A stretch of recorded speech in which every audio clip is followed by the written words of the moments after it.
El siguiente espacio es un programa de opinión. Clasificación A, apto para todo público.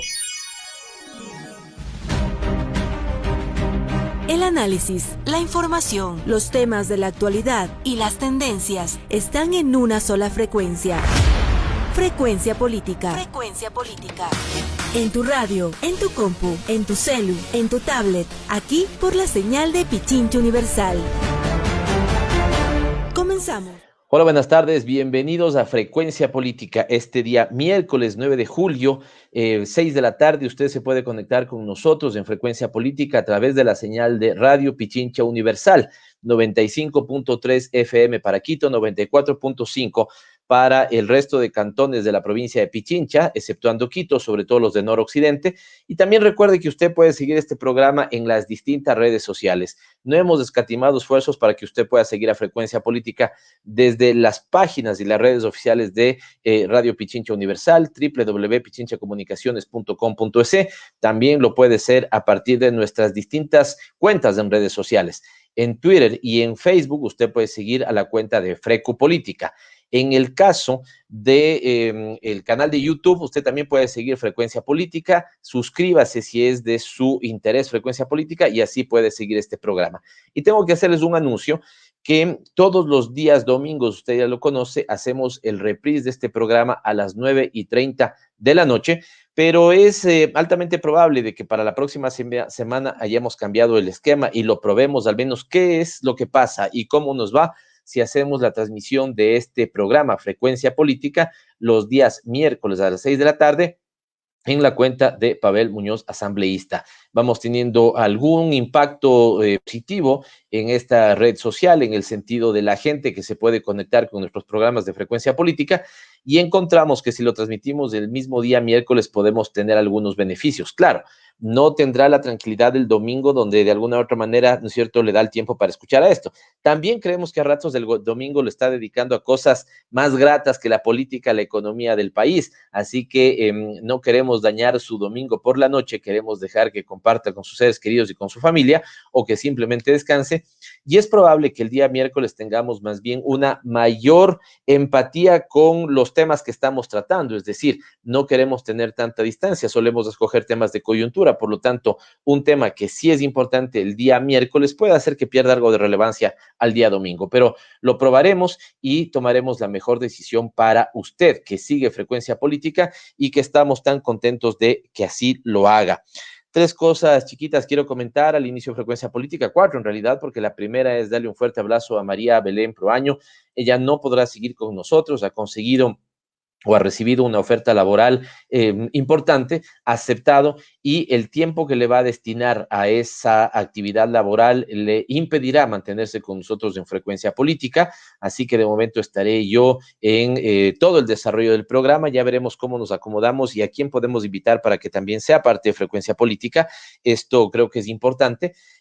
Pero a María Belén le mandamos un fuerte abrazo. Es importante la cantidad de programas que hicimos juntos, es importante y no queremos perder el minuto ODS que fue también llevado por ella. Y recuerden que tenía este tema de que en un minuto nos haga pensar a los ecuatorianos qué es lo que pasaba con la Agenda 2030, este compromiso que el Ecuador y todos los países que son parte de las Naciones Unidas se han planteado para el año 2030. Así que no queremos perder eso.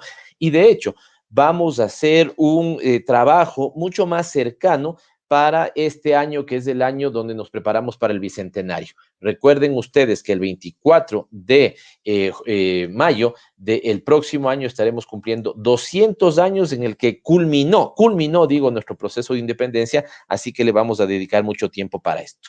Las otras cosas, de manera muy breve, que quería comentar es que Moreno entregó, saben a qué Moreno me refiero, ¿no es cierto? Moreno entregó el informe al país, el que debía entregar el 24 de mayo, entregó con días de retraso, y la Asamblea Nacional tomó la decisión de hacer algo que en el año anterior no hicieron, a pesar de que yo presenté un cambio del orden del día para que se lo haga. ¿A qué me refiero? La ley establece y la Constitución determina que el presidente de la República tiene que entregar su informe de gestión cada año, cada 24 de mayo. Y este informe de gestión que es presentado tiene que ir a una comisión especializada de las existentes en la Asamblea Nacional. Esta comisión, en el plazo de 30 días, tiene que hacer un análisis de ese informe y poner el resultado de ese análisis a consideración del Pleno de la Asamblea Nacional. Yo como asambleísta pedí que eso se cumpla el año anterior. César Litardo y compañía decidieron proteger a Moreno no haciendo esto, y ahora la presidenta de la Asamblea ha tomado la decisión correcta desde mi punto de vista de sí ponerlo en el orden del día de la Asamblea se pronunció y será la Comisión de Régimen Económico la que haga la evaluación del informe de gestión de Moreno. En 30 días ese informe deberá ser conocido por el Pleno de la Asamblea Nacional y en un solo debate deberá tomar un pronunciamiento la Asamblea Nacional. Claro, ahí hay un vacío legal. No está tan claro qué es lo que pasa una vez presentado el informe. Si se aprueba, si no se aprueba, si hay voto de rechazo, si hay voto de aceptación. Es decir, ahí deberemos en la práctica, ¿no es cierto?, empezar a legislar en este ejercicio, pero yo creo que es positivo que empecemos a evaluar de manera objetiva, técnica, cómo se comportó el gobierno de Moreno. Y ahí me parece que hay dos cosas que se pueden evaluar. Uno, el último año de gestión, donde seguramente vamos a encontrar todos los problemas que le hacen al Ecuador el segundo país en el mundo con la peor tasa de letalidad y de mal manejo de la pandemia, por ejemplo, pero también vamos a poder tomar la propia planificación de Moreno y saber si cumplió o no sus propias metas de desarrollo. No quiero adelantar criterio, pero ya veremos qué es lo que nos dice la evaluación sobre este caso. Lo segundo es que se ha comentado, y nosotros lo vamos a hacer en este programa, ¿no es cierto?, supuesto dilema, que no hay dilema, ¿no es cierto?, sino que aquí hay que tomar una posición clara por los intereses del Estado ecuatoriano y de su pueblo al defender una decisión tomada en el año 2006, gobierno de Palacio, ratificada y refrendada por el presidente Correa, que supuso que las empresas petroleras que una vez que hayan tenido su precio de equilibrio, sus costos o digamos la tarifa con la que hayan podido recuperar su inversión y tener ganancias, ¿qué pasaba con los excedentes del precio del petróleo que fueron tan importantes en esos años 2007, 8, 9, 10, 11? Y lo que se decidió es que de manera soberana, respaldada en una ley aprobada por el Congreso del año 2006, el Ecuador reciba el 99% del beneficio del excedente del costo petrolero y las empresas privadas solo el 1%. Esto, que parecería ser, entre comillas, un mal negocio, fue aceptada por prácticamente la mayoría de las empresas privadas, ¿no es cierto? Siguieron desarrollando un buen negocio, pero Perenco puso digamos, litigio, estableció un litigio con el Estado ecuatoriano, respaldado en los famosos y perniciosos TBIs, y hoy resulta que se le debería pagar a Perenco $420 millones aproximadamente. La decisión fue incorrecta en el año 2006, yo creo que sí. La defensa del Estado ecuatoriano ha sido la adecuada en este periodo. Me quedan grandes dudas y esto lo conversaremos con nuestro invitado, que de paso les presento. En nuestro segmento Dialogando con, estaremos conversando con Diego Borja Cornejo. Diego Borja es un economista, pero no solamente eso, es un activista y líder político ecuatoriano. Fue designado ministro de Economía y Finanzas del Ecuador en el año 2006. Fue electo también asambleísta constituyente por la provincia de Pichincha para elaborar la Constitución de Montecristi, aprobada en el año 2008. Y en diciembre de ese 2008 fue nombrado ministro coordinador de la política económica del país. Así que con un entendido en la materia económica, pero también en la realidad socioeconómica del país, estaremos conversando en Dialogando con. Y sin más, les dejo con este segmento. Volvemos con Diego Borja en Dialogando con en Frecuencia Política. Los protagonistas de la información aquí en nuestra cabina. En Frecuencia Política. Dialogando con. Buenas tardes nuevamente con todos y con todas. Gracias por permanecer aquí en Frecuencia Política. Lo habíamos anunciado y está ya con nosotros Diego Borja, amigo de esta casa, con quien ya hemos conversado, sobre todo temas económicos, aunque Diego tiene una trayectoria para conversar de muchos temas más, entre ellos la política. Diego, bienvenido, ¿cómo estás? ¿Cómo has pasado? ¿Qué tal te tratan estos días, estas semanas, además de esta que ha sido una semana futbolera? Sí, agitado, Pavel, buenos días, un cordial saludo para ti, un abrazo a la distancia y igualmente para tu audiencia. Empezando, pues, ¿no? A ver este nuevo momento político que vive el Ecuador y América Latina, porque lo que está pasando también alrededor nuestro es importante de no dejarlo de ver, ¿no? En Colombia, en el Perú, creo que son... Voy con eso. Voy con eso, porque Diego, no eres el economista que se ha vuelto clásico últimamente, es especializado, más metido en los números, en la econometría.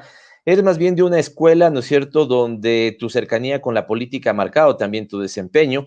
Seguramente muchas veces desde tu entendimiento económico también tratas de analizar o construir o darle vueltas, ¿no es cierto?, a la economía política, que creo que tanta falta no está haciendo. Y en este sentido, como todos los ecuatorianos, seguramente estuviste, me consta que estuviste también, ¿no es cierto?, involucrado en la política, ¿no es cierto?, en la primera, segunda vuelta. Y eso evidentemente a ti, a todos los ecuatorianos, nos dejó un trajín importante o significó un trajín importante. Salido de ese trajín, ¿cómo ves los primeros días del gobierno de Lazo? ¿Qué impresión te deja? Evidentemente estamos en esta especie de, no sé si llamarle luna de miel, pero esta suerte como de compás de espera que todo gobierno se gana los primeros 100 días, ¿no es cierto?, donde habrá un Lazo que busque poner toda su política, entre comillas, bondadosa en esos 100 primeros días, ¿no es cierto?, para ganar la adhesión del sector de la población que no tuvo cercanía con él, ni en la primera ni en la segunda vuelta. Después quisiera toparte algo de cómo estás viendo la economía, cuáles son los retos que él cree, y hemos invitado a Diego, ya lo decíamos en la introducción, para hablar también del caso Perenco. ¿Te veís esta lógica que a ratos, ¿no es cierto?, perversa, donde se quiere desconocer las decisiones soberanas de un Estado, beneficiosas además, ¿no es cierto?, para dar prioridad a los intereses de compañías transnacionales? Pero esto primero, Diego, salido del trajín de las elecciones en Ecuador, ¿cómo estás viendo, no es cierto?, los primeros días de gobierno de Guillermo Lazo? Y ahí, si quieres, tú lo has puesto en el tapete, ¿no es cierto?, te abro un paréntesis, América Latina. El propio caso de Perú, que en estos días está definiendo su presidencia, lo que quieras comentar sobre ello. La ciudadanía ecuatoriana, te digo yo, Pavel, es muy, muy generosa. El pueblo ecuatoriano es muy generoso. Gente que no votó por Lazo está a la expectativa de ver qué hace, qué va a pasar, incluso con una mirada, yo diría que de bastante tolerancia, con unos primeros pasos erráticos que ha dado el gobierno de Lazo y él particularmente, como por ejemplo el haber incumplido un acuerdo con su aliado político, con el que le llevó precisamente a la posibilidad de ganar las elecciones, ¿no? Que es el Partido Social Cristiano, a quien incumplió la promesa de ir juntos a la administración de la Asamblea, ¿no? Creo que ante pasos erráticos como estos anuncios de la nueva ministra de Salud, que se desdice del ofrecimiento de campaña del presidente ya electo Lazo de vacunar a 9 millones de ecuatorianos, y en los primeros días dice que no va a ser posible porque no hay las vacunas, lo cual ya se sabía desde antes.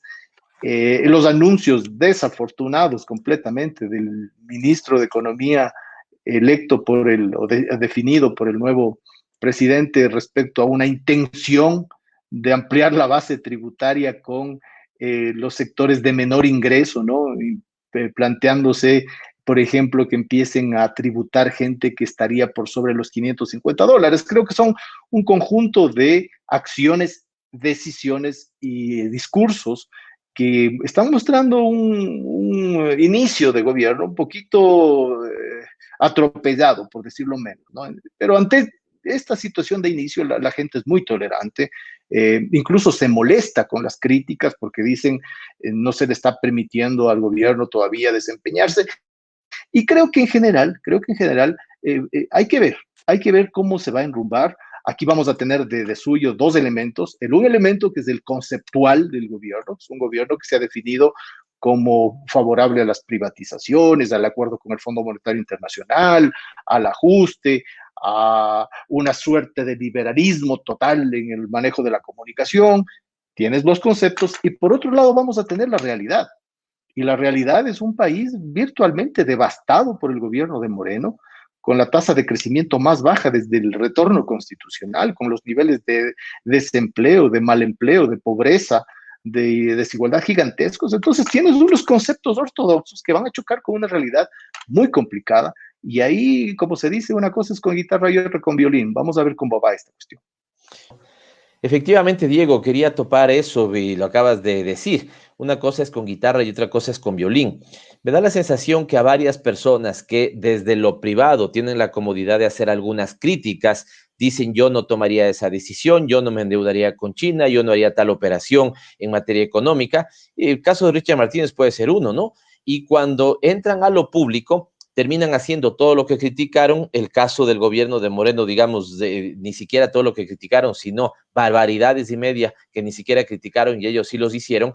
Y esto demuestra que muchas veces, ¿no es cierto?, esta apreciación que desde lo privado se pueden resolver fácilmente las cosas, la facilidad de tomar decisiones, se puede también implementar en lo público, suele a veces ser un estrellarse, golpearse contra un muro, ¿no? Una cosa es, ¿no es cierto?, en el ámbito privado, y otra cosa es en el ámbito público.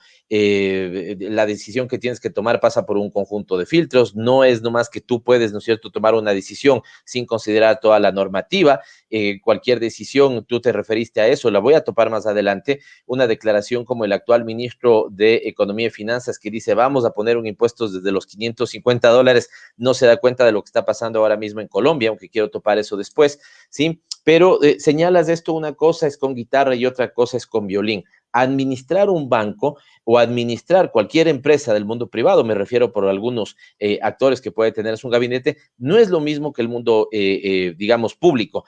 ¿Crees que esto le tomará algún tiempo de aprendizaje? ¿La ciudadanía se empezará a poner ansiosa? ¿O ves que van a poder inmediatamente entender cómo funciona lo público y poder operar? Bueno, definitivamente van a haber personas en el gabinete de Guillermo Lasso que comprendan más rápidamente y que tengan más flexibilidad para adaptarse a una realidad muy seria, muy conflictiva, una población desesperanzada, muy frustrada, una población que además mira lo que está sucediendo en el entorno y bueno, se siente empática con luchas sociales, con expresiones masivas de descontento. Va a haber ministros que sean más flexibles y capaces de adecuar sus ideas, sus conceptos, a ratos incluso sus ortodoxias y sus fes ciegas en determinadas cosas versus una realidad. Entonces se van a dar cuenta que no es lo mismo manejar una empresa privada o un banco que manejar el Estado, no es lo mismo tomar una decisión como se toman con la agilidad absoluta en las empresas privadas versus un esquema normativo, institucional, legal que limita que tienes que rendir cuentas y cosas de ese estilo versus decisiones que tienen efectos en ciudadanía que no siempre va a estar de acuerdo, unos sí, otros no, en conflictos. Es decir, la realidad sociopolítica de la economía política es muy distinta a la realidad de una microeconomía privada y peor todavía a unos conceptos que a ratos chocan con la realidad. Creo que eso va a suceder, se van seguramente a llevar cabezas de ministros en el camino que no han comprendido y luego van a decir que lo que sucedió es que no se aplicó con ortodoxia lo que se definía. Cosas de ese estilo va a suceder, pero además hay un tema más importante que si entiende o no entiende un funcionario, que es el margen de tolerancia que puede tener el pueblo ecuatoriano. Ese margen de tolerancia yo creo que está rebosando, ¿no? Está al límite. Hay cosas que ya realmente han sobrepasado cualquier nivel de espera, ¿no? Por ejemplo, el nivel de endeudamiento de las familias es gigantesco.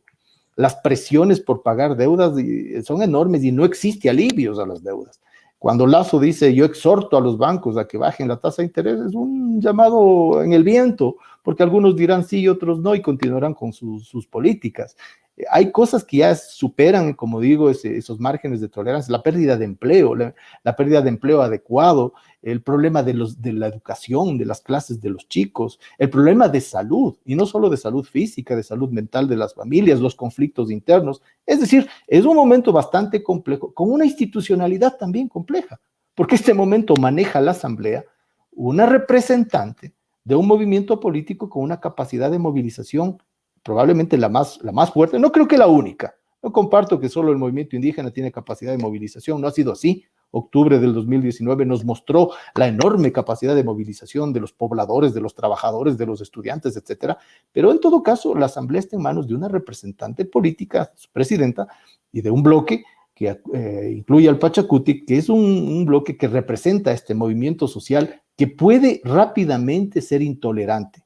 De hecho, estamos viendo como ya dentro del movimiento indígena, que es fraccionado, que está dividido, que hay tendencias y tal, ya hay un grupo que está diciendo que va a llamar a una movilización para parar, por ejemplo, la subida automática de los precios de los combustibles mes a mes. Entonces, es un escenario también con margen de maniobra limitado. Diego, estás poniendo muchas cosas en el tapete muy interesantes que yo quiero condensarlas en dos grandes elementos, que son ingredientes de lo que podría ser un cóctel Molotov. Es decir, tienes un estado anímico agravado por la pandemia como nunca antes hemos tenido en el Ecuador. Desesperanza, ansiedad, problemas, incluso tú decías, de salud mental, ¿no es cierto? Son el día a día de los ecuatorianos. La angustia de no saber si puedes pagar las deudas, la angustia de no saber si conservas tu trabajo, la angustia de no saber, la desesperación ya de no saber si encuentras trabajo, la gente que pudo formarse afuera, que regresa y no tiene oportunidades de conectarse con el mundo laboral, esta famosa generación que cada vez más notoria, jóvenes que ni trabajan ni estudian. Entonces, eso tienes por el lado anímico. Y por el lado económico, una situación, tú lo decías, del decrecimiento más importante desde el regreso a la democracia. En términos económicos, Diego, ¿qué es lo que de alguna u otra manera, dos, tres elementos que avisores en el escenario? Y que no sé si ahí quieras comentar esto. No se nota que nos estemos conectando adecuadamente con la discusión mundial.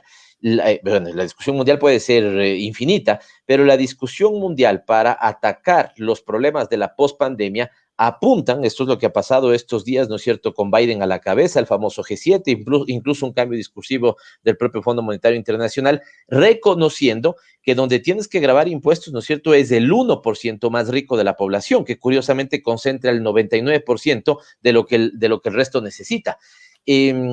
Pero aquí el ministro de Economía hace una declaración desafortunada, y yo entiendo que le habrán jalado las orejas mínimamente, ¿no es cierto?, diciendo que entonces quien gana desde $550 en adelante tendrá que tributar, cuando en realidad, Diego, a nivel mundial al menos, se nota claramente que es un momento donde habrá que pedirle mayor contribución tributaria, fiscal, a los que tienen ya de por sí un patrimonio, digamos, superior al $1.000.000, ¿no es cierto? El 1% más rico de nuestras sociedades, que además, curiosamente, ¿no es cierto?, han sido los que más han ganado en esta época de pandemia también. Así es, así es. Coincido muchísimo con la apreciación, Pavel. Yo diría, como para resumir igualmente, qué márgenes tienen ahí. Vamos viendo, ¿no? Por un lado, tú tienes un problema de financiamiento muy severo, pero es un problema más creado por una concepción que una realidad. Entonces, el propio movimiento, creo, del presidente Lasso apoyó en el año 2018, en el 19, durante la pandemia, en el 20, etcétera, una línea de manejo de los recursos del financiamiento bastante restrictiva, en la cual ellos mismos se ataron de pies y manos, y tú, como estabas en la asamblea, sabes, y estás en la asamblea, sabes cómo fue. Es decir, ellos mismos se ataron para evitar, por ejemplo, utilizar excedentes de liquidez de los bancos públicos y del Banco Central en el Ecuador, y tienen todo el tiempo que estar acudiendo al financiamiento privado o al financiamiento multilateral en el mercado internacional, que es complejo, que no es tampoco muy simple. Tienes ahí un primer problema, el problema del financiamiento. Tienes un segundo problema, que es la declaración de decir, vamos a cumplir con los acuerdos con el Fondo Monetario Internacional en el marco de un acuerdo con el Fondo Monetario Internacional anterior a la pandemia. Porque eso también hay que señalar. Esa carta de intención la firma Moreno en marzo del 2019, un año antes de la pandemia, en condiciones nacionales e internacionales completamente diferentes, con una línea ortodoxa totalmente fuera de lugar después de la pandemia. Tanto así que el propio Fondo Monetario Internacional empieza a cambiar su discurso porque se da cuenta que esas líneas anteriores chocan de tal forma con la realidad que te pueden conducir a un estallido como el caso colombiano. Pero Lasso dice, vamos a continuar con esa carta anterior, vieja, que ya realmente sería una cosa inservible en este momento. Segundo elemento de restricción. Y luego tiene ciertas agendas de ortodoxia que las manejan como si fueran parte de las escrituras, ¿no?, de la Biblia, ¿no? Hay que privatizar. Entonces, en el hay que privatizar pasa cualquier cosa, en un momento en el cual no es el momento de vender, porque en las crisis no se venden los activos, ni los privados, pero los públicos. Este gobierno sigue con su agenda de vender el Banco del Pacífico, CNT, campos petroleros, las refinerías y quién sabe qué más cosas. Entonces, creo yo que esos elementos de la economía pueden ser elementos extremadamente conflictivos, a menos que haya la suficiente capacidad de reflexión, de autocrítica en el gobierno, que veo con dificultad. Veo con dificultad porque a veces la ideología y la cabeza es más poderosa que lo que estás viendo en la realidad, ¿no? Y es la realidad la que se encarga de enrostrarte que estás haciendo mal cuando hay una ceguera evidente ante cosas que tendrían que resolverse en lo inmediato.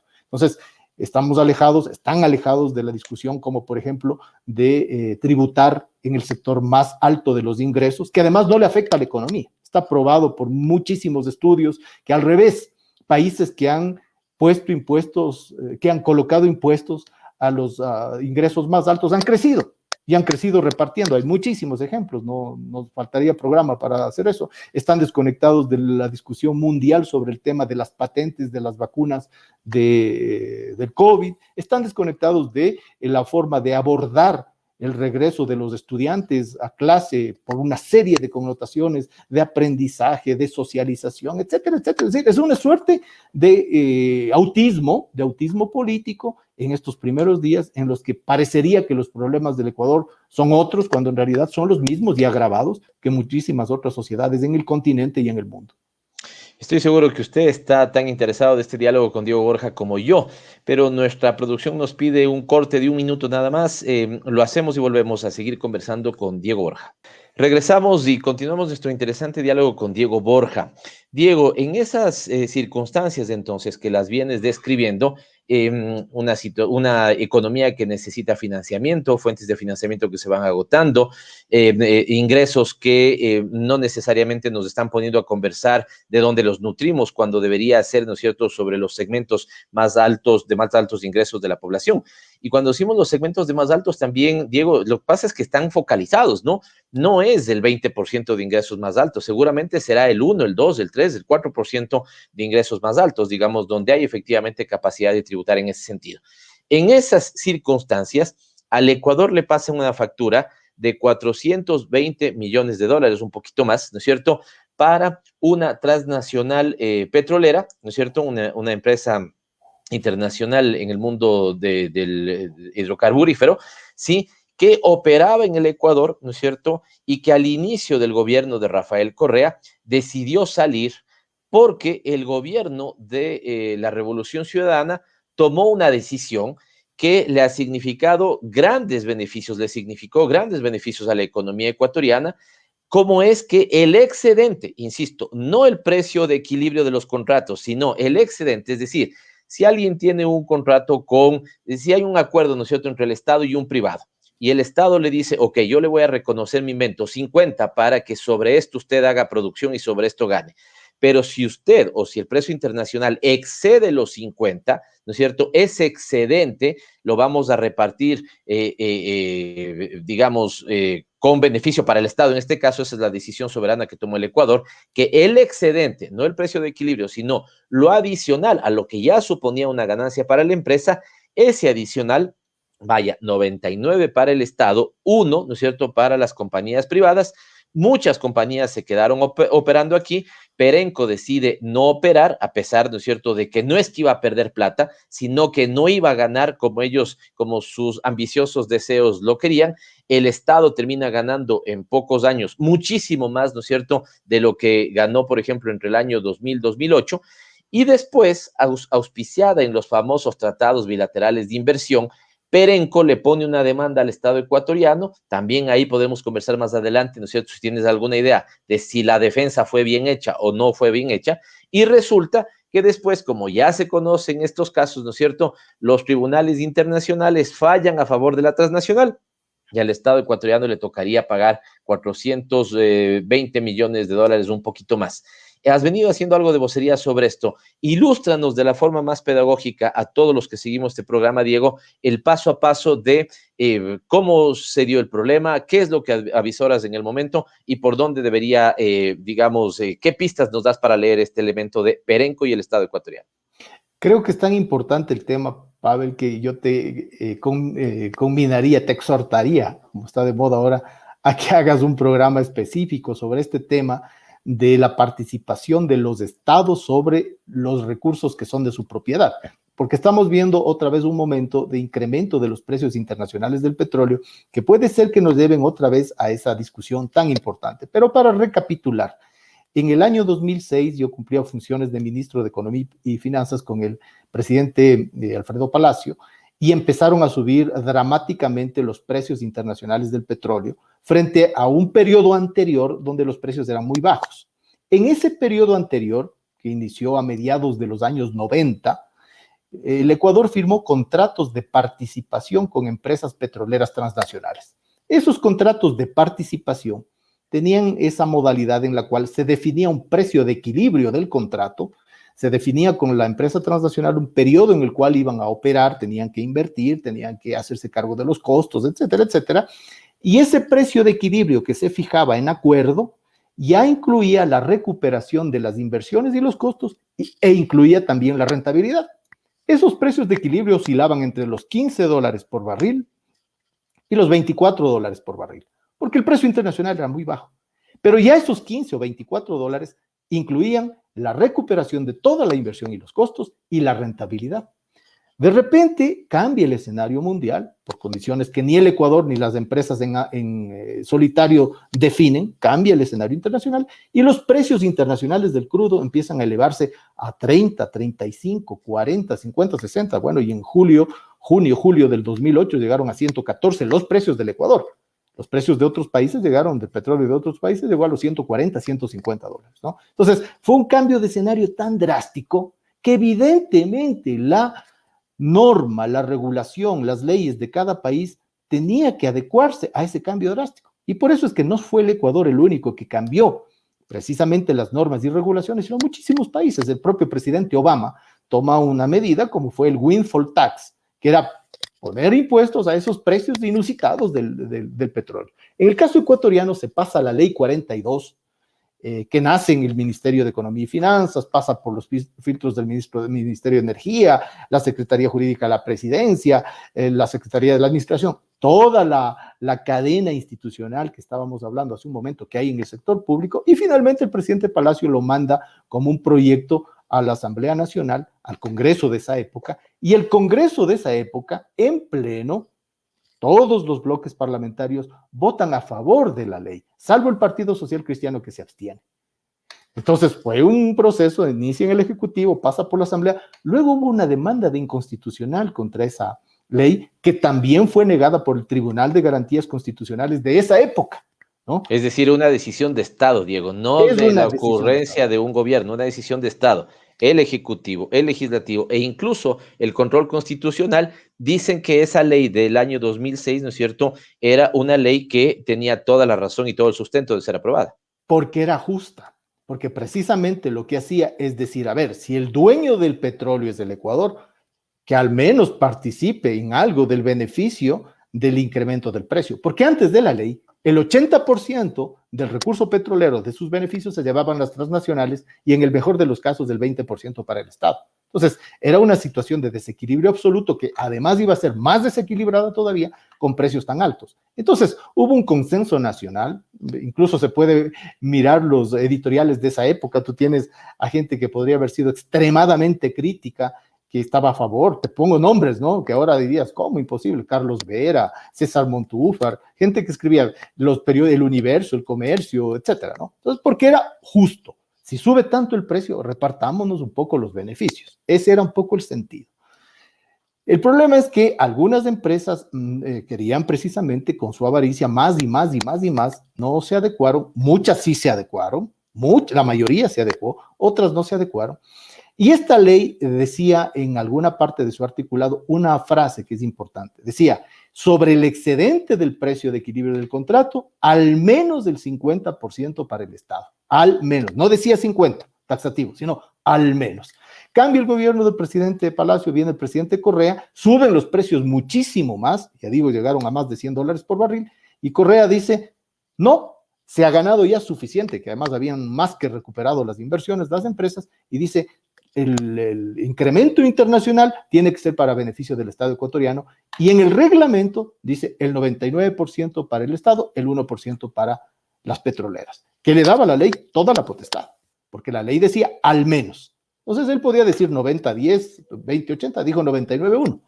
Ese elemento desencadenó la postura en contra de Perenco y Perenco se va a un arbitraje internacional y más de 10 años después, 13 años después, gana el arbitraje. Solamente termino diciéndote esta rapidísima recuento de qué sucedió con un juicio ya directamente mío de valor y de opinión, que es: esto se pierde por la pésima defensa de la Procuraduría, que es el abogado del Estado, en los tribunales internacionales. Sabemos que son árbitros vendidos, sabemos que las capacidades de presión de las transnacionales en esos centros de arbitraje son gigantescas, sabemos, y el Estado lo sabe y el procurador lo sabe. Hace tan mala defensa que perdemos un arbitraje que debíamos haber ganado, porque los arbitrajes se pierden cuando has violado la ley, cuando has incumplido una norma, cuando has hecho algún hecho arbitrario que viola tu propia normativa, cosa que no sucedió ni con la ley 42, ni con el decreto 662 del presidente Correa. No había razón, ¿no? Entonces, se pierde esto y ahora el procurador sale con un discurso que cuando le escucho a un abogado, yo me explico por qué hemos perdido los arbitrajes, porque son argumentos mediocres sin nombre. El hombre dice: vamos a seguir juicios de repetición contra los funcionarios que pasaron esta ley.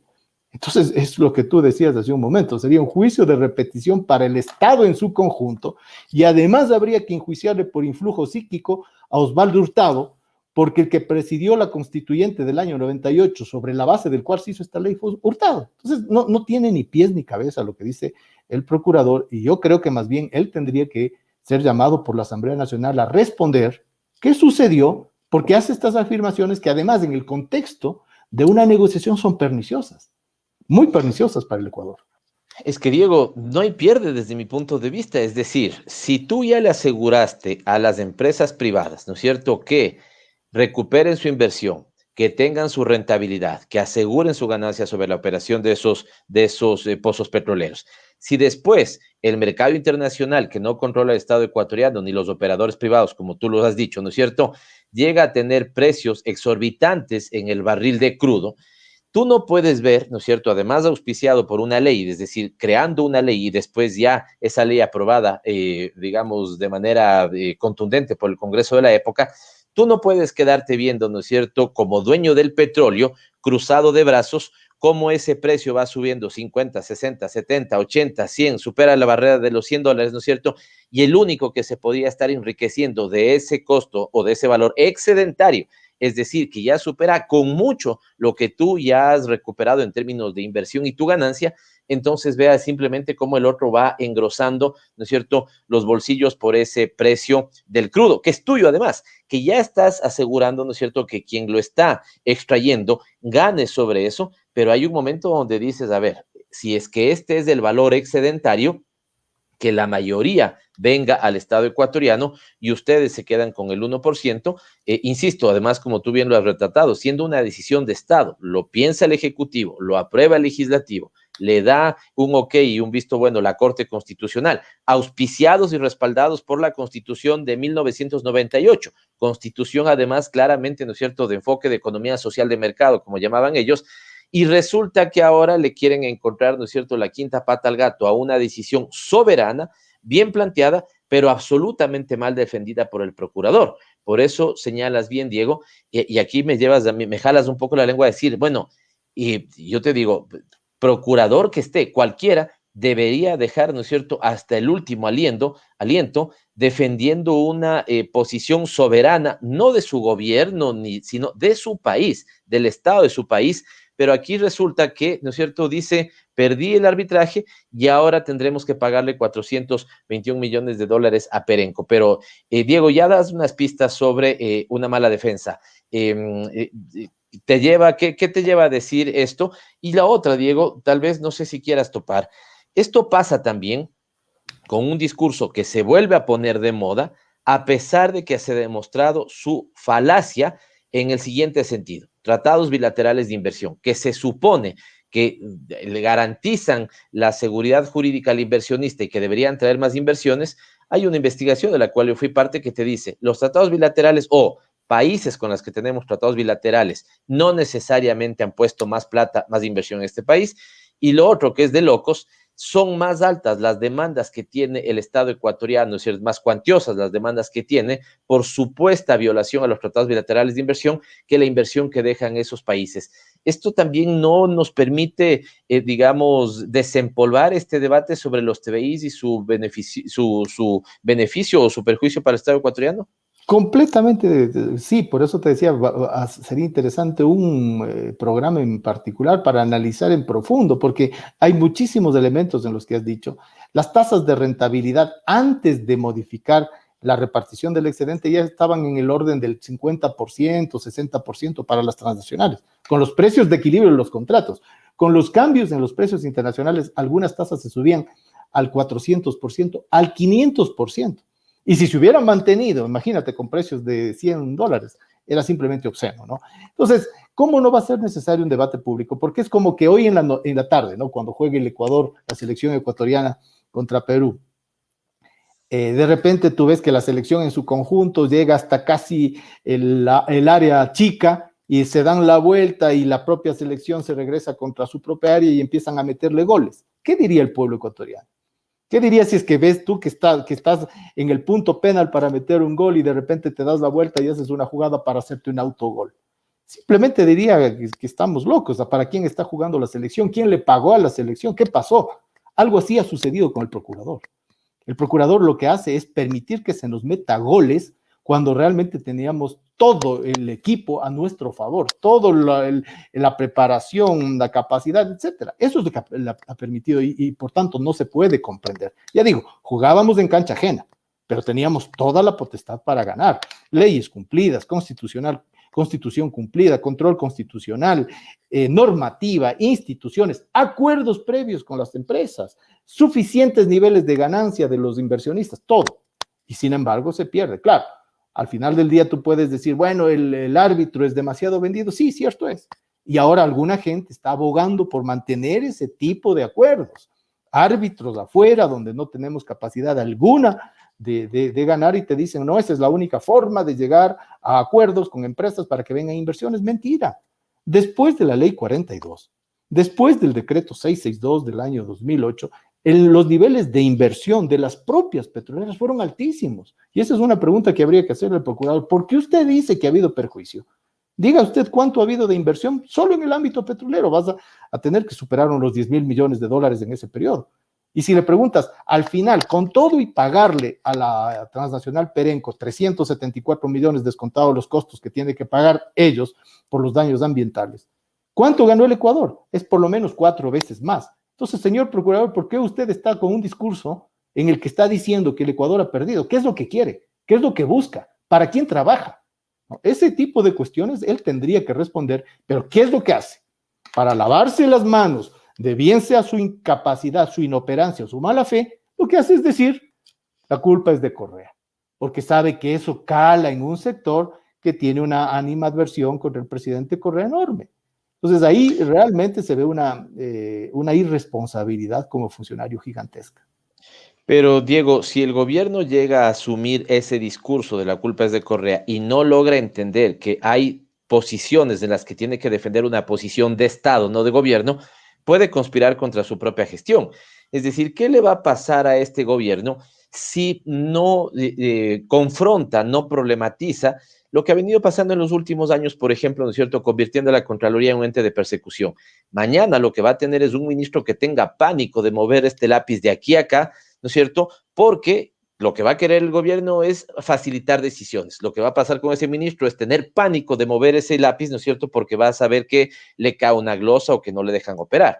Lo mismo, si mañana el mercado se comporta de manera distinta, además, porque aquí te pongo otra pregunta, Diego. Yo no soy especialista en materia petrolera, tú no necesariamente, que conoces muy bien todo el manejo macroeconómico del país, pero los expertos te dicen que un Estado y las propias empresas muy bien podrían tener una lógica de contrato cuando los precios están bajos y otra lógica de contrato cuando los precios están altos. Es decir, no necesariamente debería ser, claro, hay que dar seguridad jurídica al Estado y al empresario también, pero al Estado también.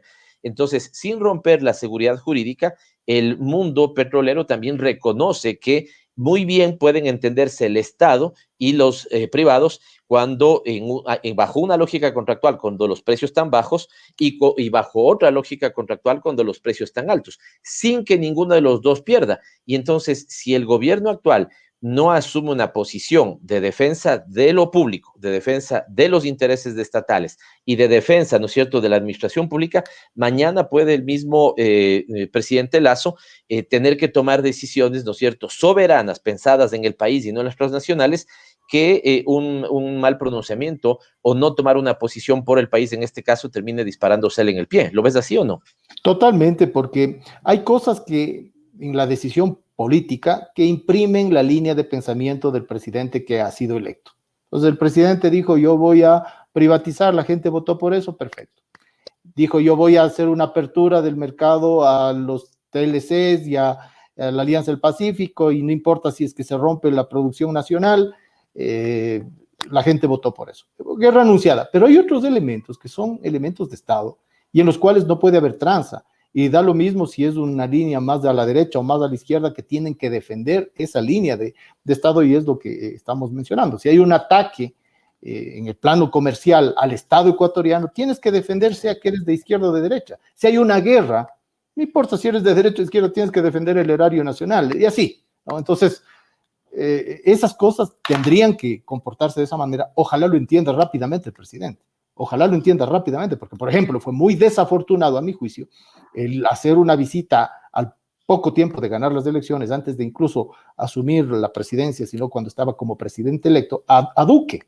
Y le hace una visita al presidente colombiano Duque y le dice que prácticamente que estuvo bien el bombardeo de Angosturas en 13 años atrás. Eso simplemente fue una equivocación de política exterior gigante, criticada por las propias personas de una línea de política exterior que no necesariamente están en el andarivel político opuesto, porque entendían que ahí hay un comportamiento de Estado que había que defender. Entonces, ojalá entienda pronto eso, ojalá entienda que pronto la persecución no es la mejor de las acciones políticas, porque como un boomerang se vuelve inmediatamente por estos miedos que se instalan en la gente que toma decisiones y otras cosas más, y que pronto entiendan que hay que defender los intereses del Estado más allá de ciertas posturas de compartir o no con líneas políticas específicas. En este caso en concreto, hay un error por parte de la Procuraduría, tiene que rendir cuentas, no tiene que esparcir el lodo para otros funcionarios, sino asumir su propia responsabilidad y decirle al país por qué se perdió, por qué está diciendo que hay un perjuicio, por qué está señalando cosas que no son. Esa es una responsabilidad. Dos preguntas para ir terminando, Diego. ¿Cabe una auditoría jurídica, si es que esta es la palabra correcta, a la actuación del procurador para saber si la defensa del Estado fue bien hecha en este caso? Y la segunda, porque lo ha señalado, y también ojalá entienda el gobierno, ¿no es cierto?, que lo que está gritando América Latina en este momento es que las famosas realidades exitosas o supuestamente exitosas están siendo en este momento, ¿no es cierto?, entran en remojo en este momento. Fíjate cuál ha sido el propio gobierno, el discurso del gobierno sobre Alianza del Pacífico, ¿no es cierto? Vamos a la Alianza del Pacífico, los de la Alianza del Pacífico son los países que son una maravilla, pero ¿qué está pasando en Chile? Chile demandando, ¿no es cierto?, una una constitución en democracia y para la democracia, con un importante, digamos, ingrediente de sectores progresistas, ¿no es cierto?, y una protesta social emblemática, ¿no es cierto?, en los últimos 2 años. ¿Qué está pasando con Colombia? Colombia queriendo pasarle la factura también a los sectores de clase baja, sectores de clase media, con una reforma tributaria. Termina Duque incendiando el país y veamos, ¿no es cierto?, qué es lo que está pasando ahora en Colombia.